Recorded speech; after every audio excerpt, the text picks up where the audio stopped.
Hello po mga kagurami, magandang gabi po sa inyo lahat.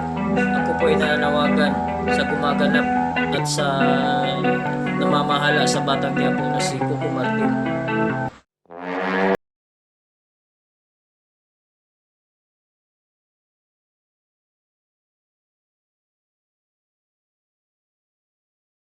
Mga kagurami, magandang gabi po sa inyo lahat.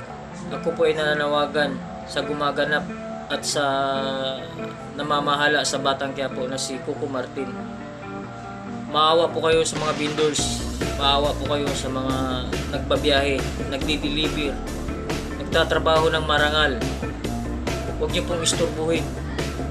Kunting konsiderasyon lang, alisan niyo na po yung Quiapo. Maawa po kayo.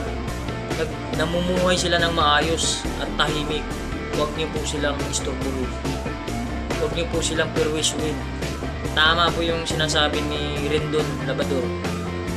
Sana nag-iisip kayo para di kayo nagmumukhang bubo. Sana nag-iisip kayo bago nyo ginanap dyan sa Quiapo ang inyong pelikula. Oo, nakakatulong kayo. Pero dapat kung nakakatulong ka, wala ka rin naapakang tao. Masyado na kayong nakakaisturbo sa Quiapo. Masyado na kayong nakakapirwisyo. Alisan nyo na po dyan para di po kayo magmumukhang bubo, magmumukhang tanga.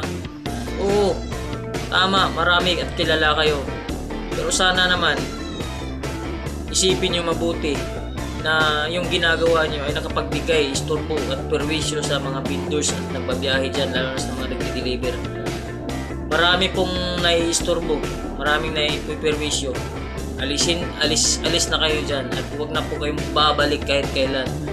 Masyado na po kayong nakakaisturbo sa ginagawa nyo. Doon kayo gumawa sa walang tao, huwag dyan. Maawa kayo.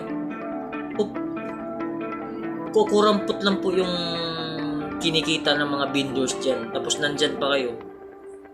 Oo, tuwang-tuwa sila nandyan kayo, pero hindi nyo alam na yung kanilang bulsa ay nawawalan ng laman.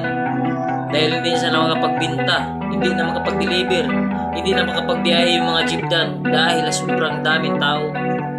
Maawa po kayo, alis na po kayo dyan. Tigil nyo na po. Doon kayo gumanap sa malayong